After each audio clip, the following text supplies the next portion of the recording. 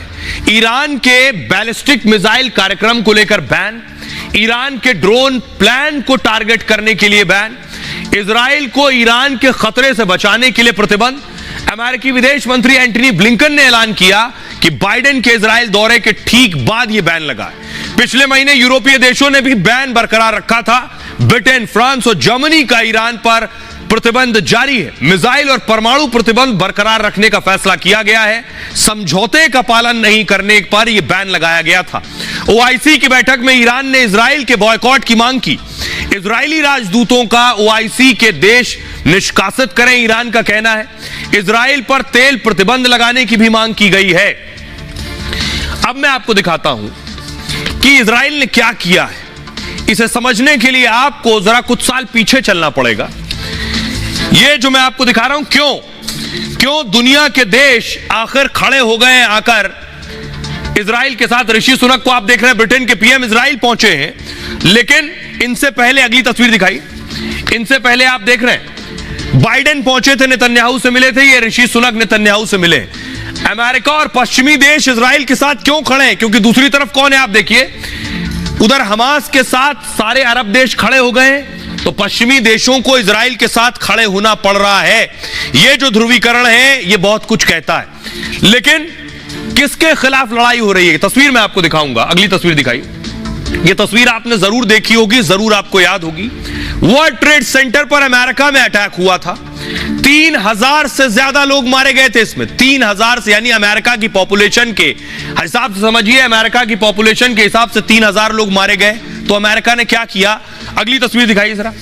उसी तरह का अटैक हुआ इजराइल पर। इजराइल पर हमास ने अटैक किया और इस अटैक में देखिए, फेस्ट पर अटैक हुआ। 1400 लोग इजराइल में मारे गए। 1400 लोग। कुल जनसंख्या लगभग इजरायलियों की 60 लाख 70 लाख है, उसमें 1400 मार दिए गए। तो वही गुस्सा जो अमेरिका को था, वही गुस्सा इजराइल के लिए भी। अगली तस्वीर दिखाई। अमेरिका ने क्या किया उसके बाद? अमेरिका ने युद्ध छेड़ा अफगानिस्तान में।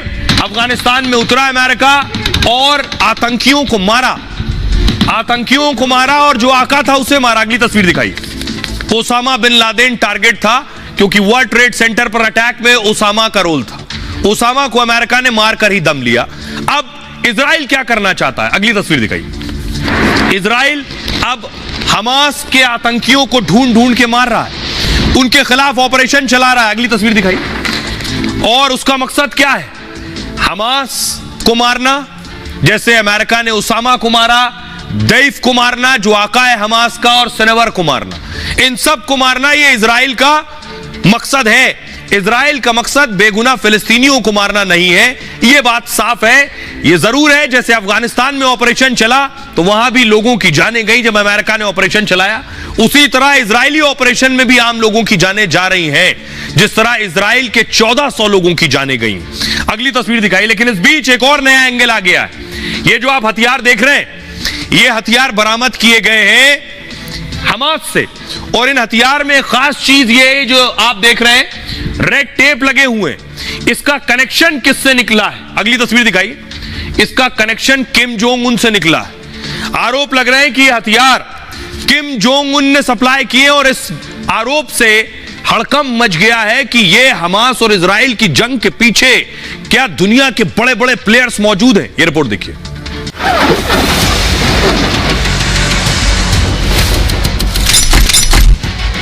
इजराइल हमास जंग में तानाशाह की एंट्री हो गई है। नॉर्थ कोरिया के तानाशाह किम जोंग उन का हमास से कनेक्शन सामने आया है। 7 अक्टूबर को जिस रॉकेट से हमास ने इजराइल को दहला दिया था, उसका कनेक्शन सन की तानाशाह की हथियार फैक्ट्री से जुड़ रहा है। रूस यूक्रेन जंग में चोरी छिपे हथियारों की डील के बाद अब किम जोंग एक और युद्ध के मैदान में हथियारों से तबाही मचा रहा है। आतंकियों के वीडियो और जब्त हथियारों से किम जोंग की भूमिका नजर आ रही है। किम जोंग के साथ ही इस जंग में कई और छिपे किरदार हैं। एक एक किरदार का चेहरा दुनिया के सामने आ रहा है।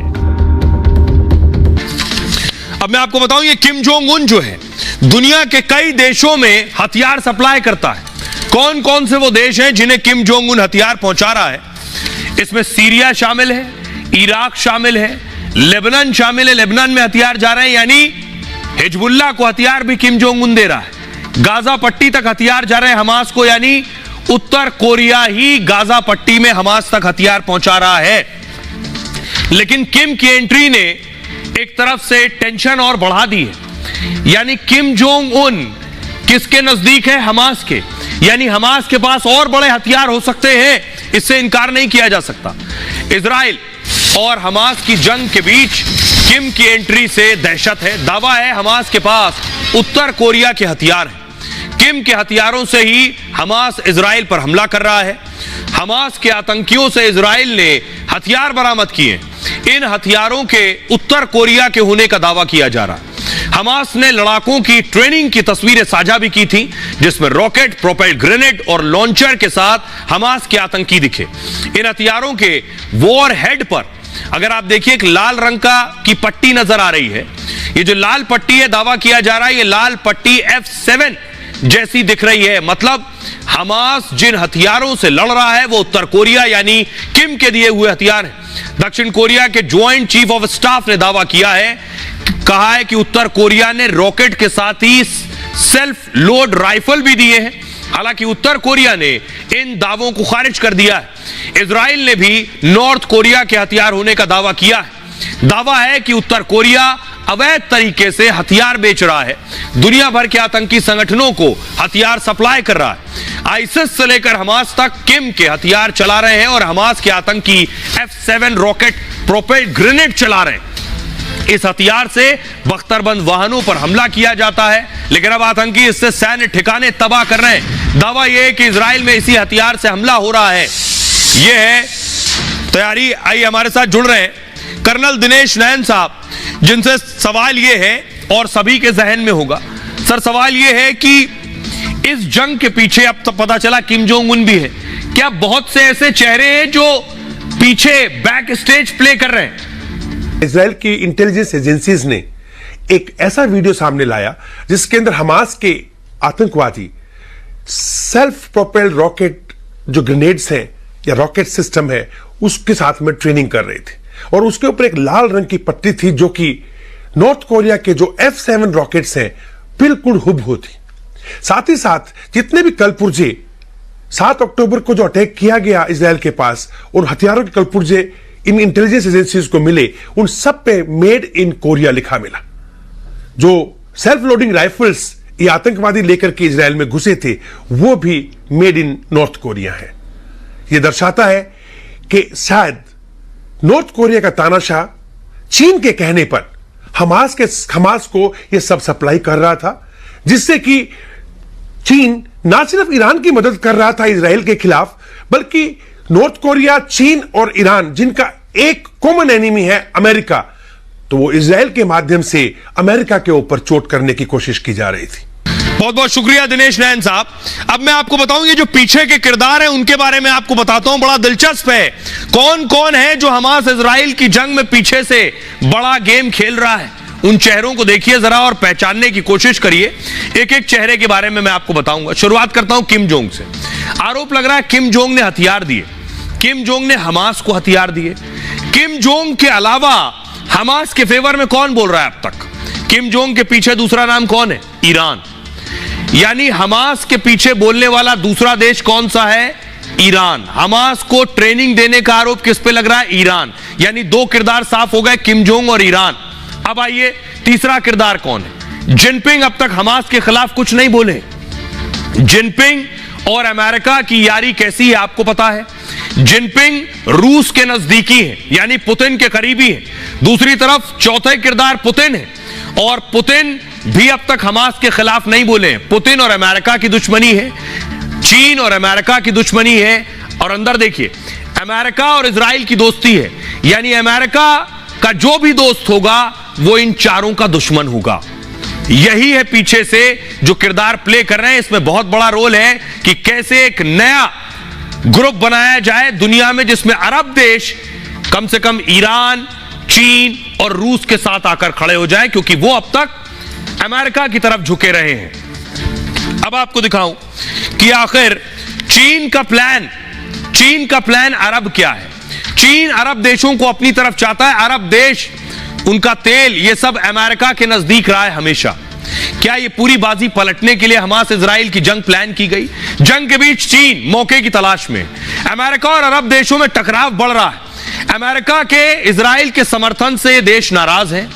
जॉर्डन, मिस्र और फिलिस्तीन ने बाइडेन के साथ बैठक रद्द कर दी। सऊदी अरब में अमेरिकी विदेश मंत्री की बेइज्जती की गई। सऊदी प्रिंस ने ब्लिंकन को घंटों इंतजार करवाया।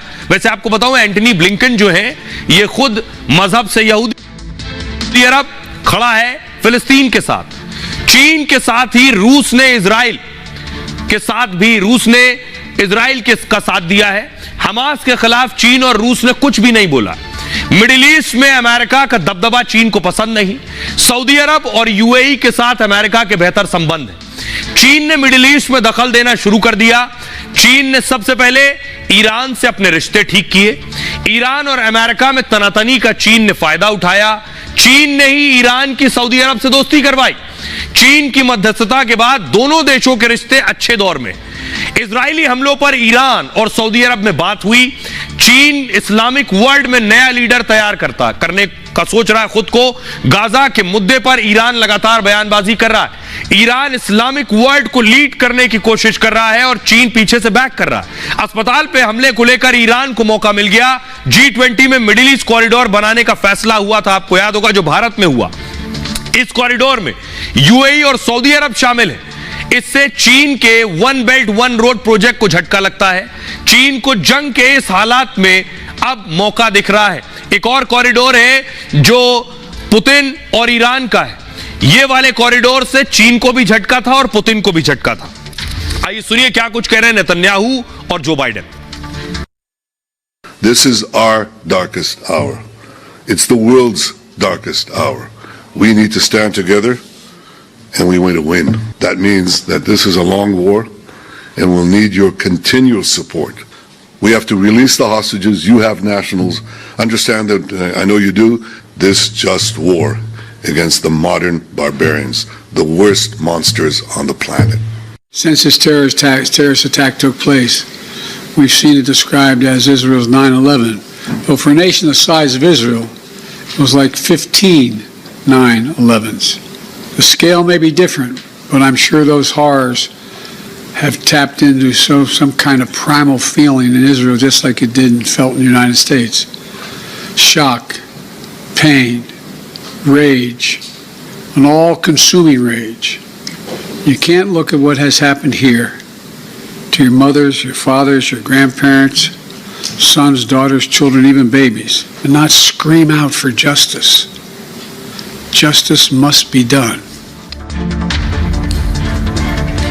और आइए बात करने जा रहे हैं जो बात बाइडेन को कहती सुनी आपने कि इजराइल के लिए ये 9/11 जैसा अटैक था, लेकिन ये लड़ाई दरअसल थोड़ी पुरानी है। आप देखिए, एक तरफ बाइडेन और पुतिन आमने सामने हैं इस इजराइल जंग के दौरान। सामने बेशक बाइडेन नजर आ रहे हैं, लेकिन पुतिन क्या बड़ा रोल प्ले कर रहे हैं, ये मैं क्यों कह रहा हूं। अमेरिका अपनी फौज भेजने की तैयारी कर रहा है इजराइल में। अमेरिका से मदद मांगी है इजराइल ने और अब ये फौज पहुंचेगी इजराइल। लेकिन दूसरी तरफ पुतिन ने क्या किया, अगली तस्वीर दिखाई। पुतिन ने किंजल मिसाइल तैनात कर दी है। क्या एक और प्रॉक्सी वॉर हो रहा है, जैसा आपने वॉर यूक्रेन में देखा कि लड़ रहे थे अमेरिका और पुतिन, जैसे आपने वियतनाम वॉर में देखा, क्या वैसे ही इजराइल और गाजा बने हैं जंग का मैदान और लड़ रहे हैं पुतिन चीन वर्सेस अमेरिका। हमास इजराइल जंग में पुतिन भी एक्शन में आ गए। काला सागर में रूसी फाइटर जेट की तैनाती होगी। पुतिन ने 2 फाइटर जेट तैनात करने का आदेश दे दिया है। अमेरिकी एयरक्राफ्ट कैरियर की तैनाती के बाद पुतिन ने यह आदेश दिया है कि MiG-31 फाइटर जेट काला सागर में पेट्रोलिंग करके हाइपरसोनिक किंजल मिसाइलों से लैस हैं। ये फाइटर जेट काला सागर पर 24 घंटे गश्त करने के आदेश दिए गए हैं। इजराइल हमास जंग के बीच ये ऑर्डर दिया गया है। इससे अमेरिका रूस में तनाव और बढ़ना तय।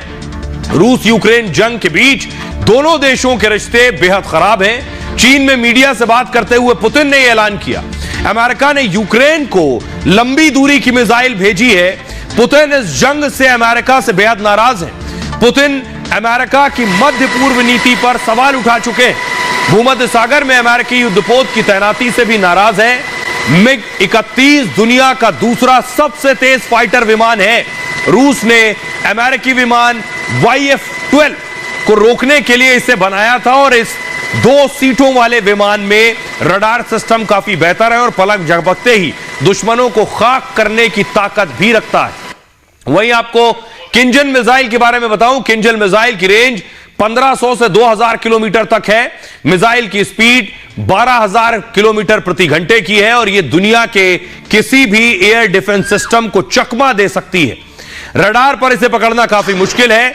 इसे हवा से भी लॉन्च किया जा सकता है। यूक्रेन में अंडरग्राउंड वेयरहाउस को किंजल मिसाइल ने उड़ाया था।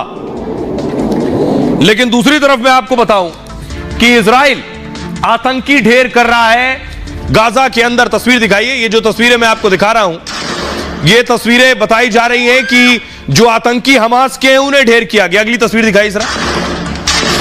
ये जो तस्वीर आप देख रहे हैं, ये एक कमांडर है जिसे ढेर किया गया है। अगली तस्वीर दिखाइए। और ये दूसरा कमांडर है जिसे इजराइल ने ढेर किया है। इन्हें मारने के लिए खास बम का इस्तेमाल किया जा रहा है। उस बम का नाम है स्मार्ट बॉम्ब। ये जो आप देख रहे हैं, ये स्मार्ट बॉम्ब्स हैं, इनका इस्तेमाल किया जा रहा है इजराइल की तरफ से। बताया जा रहा है ये जो बम है ये अमेरिका के हैं। अमेरिका ने ये बम इजराइल को दिए जिसका इस्तेमाल वो कर रहा है। अगली तस्वीर दिखाई, किस तरह से काम करता है देख रहे हैं। ये स्मार्ट बम सीधे जाकर हिट करता है ज्यादा शोर मचाए बिना। स्मार्ट बम आखिर कैसे मिले ये मैं आपको दिखाने जा रहा हूं। ये देख रहे हैं, ये स्मार्ट बॉम्ब आपको नजर आ रहे हैं। इजराइल और हमास में बारूदी जंग चल रही है और दावा यह है कि अस्पताल में पर स्मार्ट बम से अटैक किया गया। इजरायली फौज ने स्मार्ट बम गाजा पर दागा था।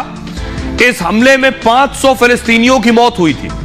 हालांकि मौत के आंकड़े पर भी सवाल उठ रहे हैं, लेकिन कहा जा रहा है कि अमेरिका ने यह स्मार्ट बम दिए हैं नेतन्याहू को। 7 अक्टूबर को हमास के अटैक के बाद इसकी डिलीवरी हुई है। अमेरिकी कंपनी ने स्मार्ट बम इजराइल पहुंचाए थे और 1000 छोटे स्मार्ट बम इजराइल पहुंचाए गए थे। हालांकि इजराइल के पास अपने भी स्मार्ट बम हैं। इजराइल की कंपनी स्पाइस बम बनाती है और स्पाइस बम भी स्मार्ट बम की कैटेगरी में ही आते हैं। स्मार्ट बम को गाइडेड बम भी कहा जाता है। बम बड़ी सटीकता से दुश्मन पर हमला करते हैं। ये हवा से जमीन पर गिराए जाने वाला बम होता है और एक खास टारगेट को नष्ट करना इसका मकसद होता है। स्मार्ट बम से अटैक में आसपास नुकसान कम होता है। कंट्रोल और गाइडेड सिस्टम से लैस होता है स्मार्ट बम। कुछ में छोटे रॉकेट मोटर्स भी बम में फिट किए जाते हैं। ये रॉकेट मोटर स्मार्ट बम की रेंज को और बढ़ा देते हैं। साथ ही रॉकेट मोटर फ्लाइट कंट्रोल में भी मदद करता है। ऊंचाई से गिरने पर यह बम अपना रास्ता नहीं भटकता है, यानी अचूक निशाना है इसका। गाजा में अस्पताल पर इसी बम से अटैक का आरोप लग रहा है। अब मैं आपको तस्वीर दिखाऊं कि जिस लीडर को मारा गया है, जो लीडर अब तक मारे जा चुके हैं। फुल स्क्रीन लीजिए जरा इस तस्वीर को। और यह तस्वीर जो मैं आपको दिखा रहा हूं, देखिए, यह हमास के आतंकी हैं जिन्हें अब तक मारा गया है। एक 16 अक्टूबर को, एक 10 अक्टूबर को। यह महिला जिसे आप देख रहे हैं हमास की 19 अक्टूबर को अभी, और दूसरा देख रहे हैं 10 अक्टूबर को। इतने जो हमास के आतंकी उन्हें ढेर किया जा चुका है। बीच में जो आपको नजर आ रहा है नीले कोट और सफेद शर्ट में, यह है सिनेवार। यह सबसे बड़ा आतंकी है हमास का और अगला नंबर इसी का है। हमारे सहयोगी गुरसिमरन इजराइल में है, वहां के क्या हालात हैं गाजा पट्टी के, जरा उनकी रिपोर्ट देखिए। हम एक ऐसी लोकेशन में मौजूद हैं जहां आयरन डोम सिस्टम है और मैं विजय सुरेंद्र शाह से कहूंगा कि आपको आयरन डोम सिस्टम दिखाएं। ये वही सिस्टम है जिससे दुश्मन को पूरी तरह से निस्त नाबूद किया जा सकता है।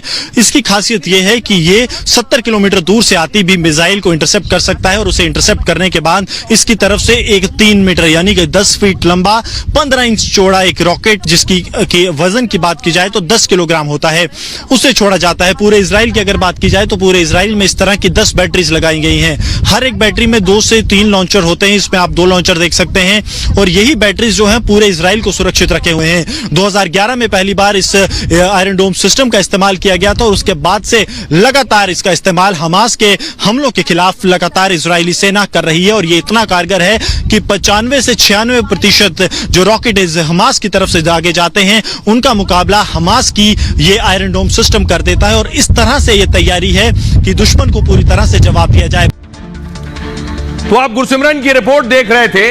खबरों में आगे बढ़ते हैं। आज की एक और बड़ी खबर है, गाजा में जंग, भारत में सियासी बमबारी हो रही।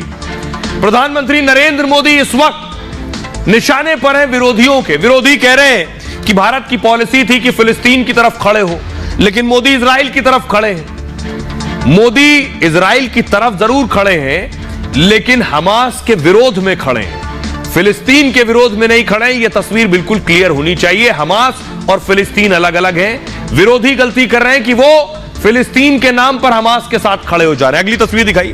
शरद पवार ने यही हमला प्रधानमंत्री नरेंद्र मोदी पर किया है, सुनिए जरा।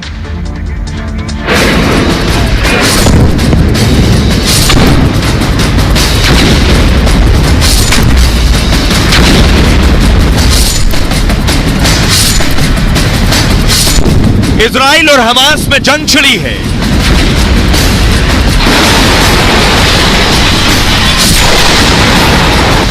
दुनिया तीसरे विश्व युद्ध के मुहाने पर खड़ी है।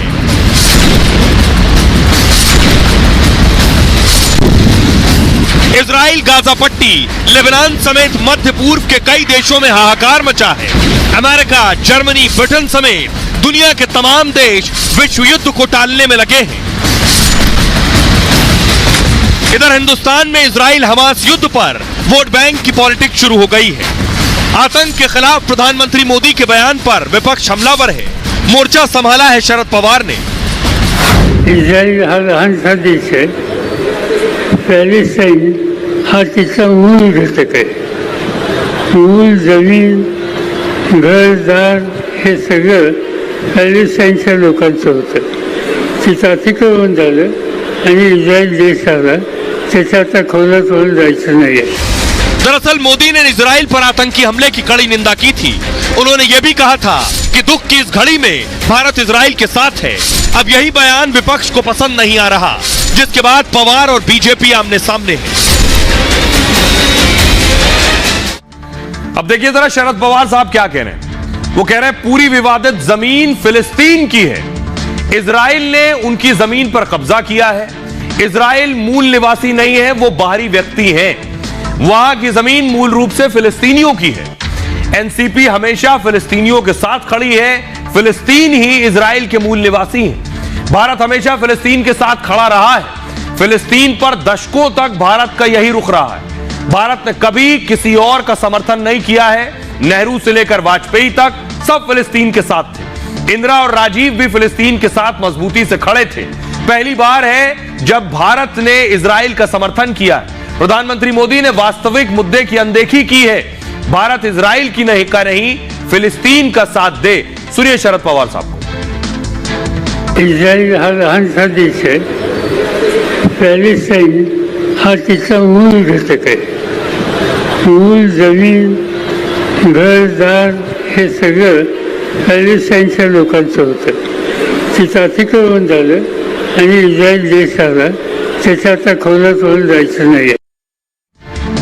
अब आइए आपको बताऊं कि आखिर इस पर क्या सियासी वार हो रहा है, कौन क्या कुछ कह रहा है। देवेंद्र फडणवीस ने कहा पवार वोट बैंक की राजनीति कर रहे हैं, उन्हें आतंकवाद की निंदा करनी चाहिए। पूरी दुनिया ने इजराइल में हमले की निंदा की, भारत ने भी बेगुनाह लोगों की हत्या की निंदा की। 26/11 आतंकी हमले में हमने कई नागरिकों को खोया। नितिन गडकरी ने कहा शरद पवार का बयान गैर जिम्मेदाराना है। भारत हर तरह के आतंकवाद के खिलाफ है। आतंकवाद के खिलाफ प्रधानमंत्री का मजबूत रुख है। उनका बयान आतंक के खिलाफ प्रतिबद्धता को दर्शाता है। आतंकवाद सियासी विचारों से प्रभावित नहीं होना चाहिए। पीयूष गोयल ने कहा पवार को अपनी सोच को बदलने की जरूरत है। पवार आतंकवाद पर निरर्थक बयान दे रहे हैं। शरद पवार यूपीए सरकार का हिस्सा रहे हैं जिसने बाटला हाउस मुठभेड़ पर आंसू बहाए थे। हेमंता बिस्वा शर्मा कह रहे हैं मुझे लगता है पवार सुप्रिया सुले को गाजा भेज देंगे। हमास की तरफ से इजराइल के खिलाफ लड़ने के लिए। सुनिए जरा हेमंता बिस्वा शर्मा को और सुप्रिया सुले उस पर जवाब दे रही हैं। इजराइल को लेकर शरद पवार ने जो बात रखी है, मेरा लगता है शरद पवार जी सुप्रिया मैडम को भेजेगा गाजा में हमास के लिए लड़ने के लिए। Well, I'm surprised because Hemanta Biswa Sarma ji has the same DNA as me. He's an original Congressee. So he and me share the same DNA.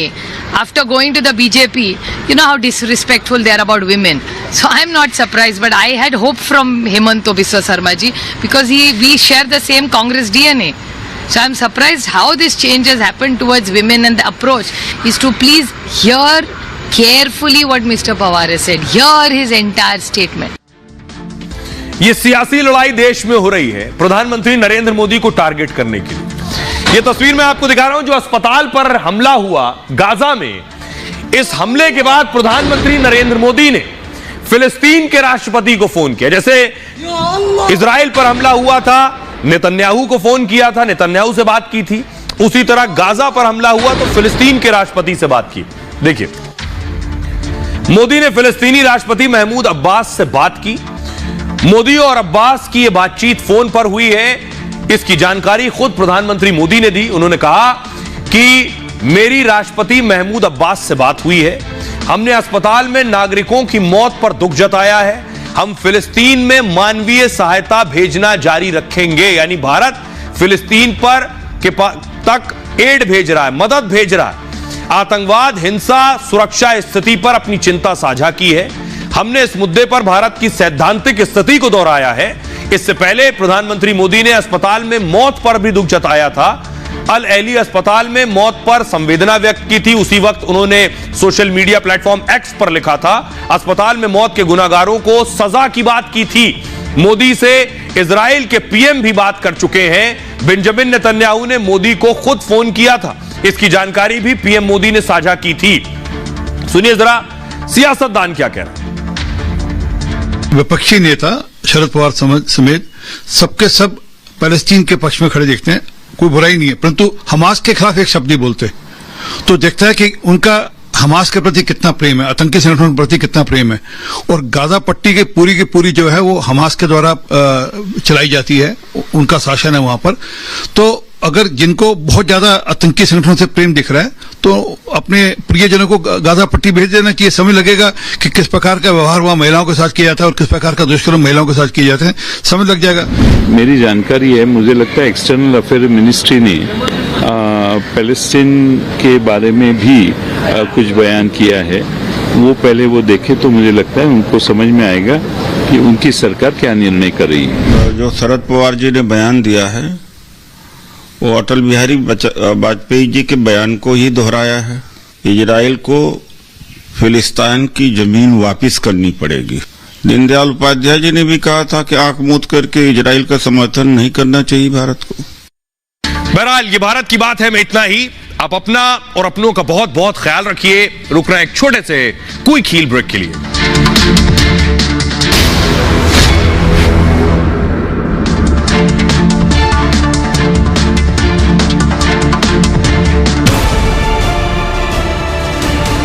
मुझे पूछिए अर्नब, तुम्हारे लिए पहले क्या आता है, तुम्हारा धर्म या राष्ट्र धर्म? और मैं कहूंगा मेरे लिए